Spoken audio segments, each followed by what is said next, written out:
እስኪ ቪዲዮ ያው እስኪ ሽንት ቤት ሄድኩት ወጥቼ እነሱን ትቼ ሲሄድ ደና ሽንት ቤት ተደረመሰውና እኔን ይዞ ጭልጥ አለው ወደ ታች። እሺ ሽንት ቤቱ እንግዲህ ጥልቀቱ እንኳን የሰው ሬሳ ከዛ ውስጥ ሊወጣ አይታሰብም።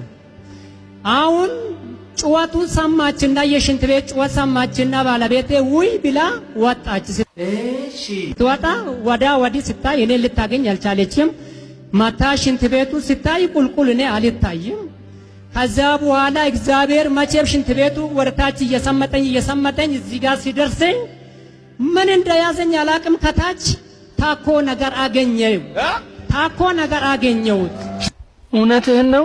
ከዛ በኋላ ምንም አንድ ነገር እንዴት እንደወጣው አላቅም። ከዛ በኋላ ወደ ላይ አንዛፍፎኝ ወጣሁት። እዛ ውስጥ ሲሚንቶ ለደረጃ የተደረገው ድንጋይ ትከሻዬ መቶኝ ትከሻዬ ተገነጠለው።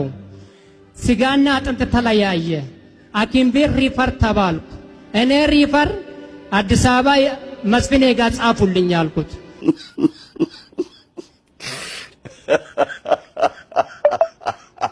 ያለው ይሁንለት፣ እንደ እምነቱ ይሁንለት። እኛ ምንም የምንለው ነገር የለም።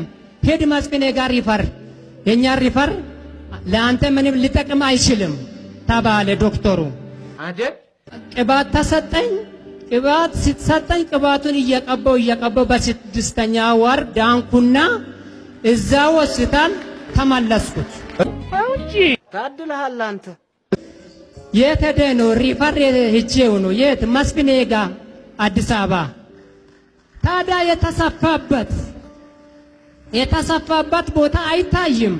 እንዴት ነው መስፍኔ ሊያድን የቻለው አሉኝ። እሺ ሊያድን ቻለ። ታዲያ ስፌት የለም ሲሉኝ የመስፍኔ አምላክ እኮ አይሰፋም አልኩት።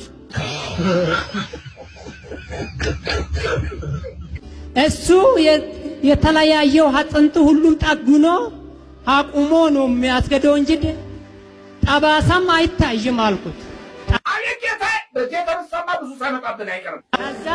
ከዛ መጥቶ ያን ሽንት ቤት አዩትና ሽንት ቤቱ እንግዲህ ጥልቀቱ ብናገር ሰው አምንም ሊሞላ 7 ሜትር አካባቢ ነው የቀረው።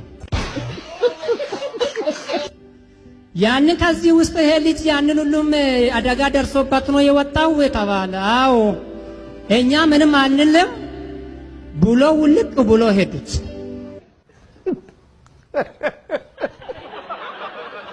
ዛሬ ይሞታል ነገ ይሞታል ተብሎ እድር ራሱ ተዘጋጅቷል። ዱካን ለማጣል ተዘጋጁ እየተባለ ይሞታል ተብሎ። አዎ ይሞታል ተብሎ እኔ አልሞትም መስፍኔ ጋር ብቻ ወሰዱኝ ብዬ እዚህ ሲመጣ ድኜ ተፈውሼ ኖርማል ሆኜ አቆሞኛል። አይ